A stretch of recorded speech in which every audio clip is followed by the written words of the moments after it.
салом, хабар аз Хатлон бо Набиҷони Саидаброр манзури шумо. Имрӯз 18 феврали соли 2026 ва ин аза таваҷҷӯҳ намоед ба сархати хабарҳои имрӯз. паёми шодбошии пешвои миллат муҳтарам Эмомалӣ Раҳмон ба муносибати моҳи шарифи Рамазон. Корҳои соҳилмустаҳкамкунӣ дар Ховали. Зиёдшавии 78% истеҳсоли гӯшти парранда дар вилояти Хатлон.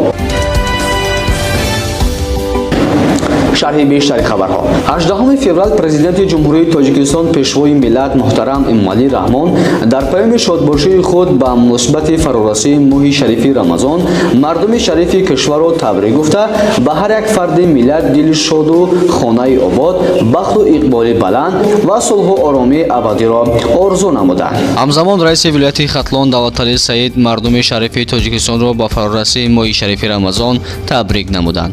матни пурраи паёми шодбошии пешвои миллат муҳтарам Эмомалӣ Раҳмон ва раиси вилояти Хатлон Давлаталӣ Саидро метавонед аз саҳифаи телеграмии рӯзномаи Хатлон мутолиа намоед.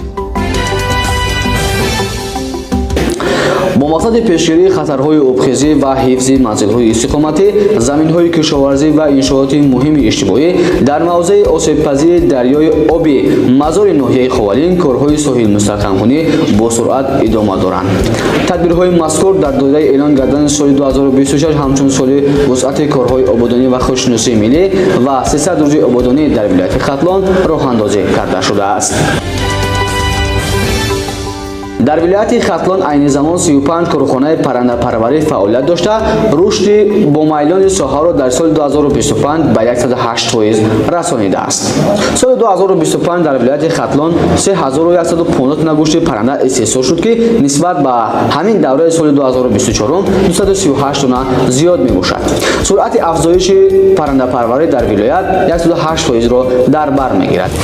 ҳамзамон саршумори парранда дар вилояти Хатлон ба беш аз 2,715,000 сад расидааст, ки дар соли 2025 беш аз 35 миллион тухм истеҳсол карда шудааст. барои огоҳ шудан аз маълумотҳои бештар метавонед телеграми рӯзномаи Хатлонро пайгирӣ намоед.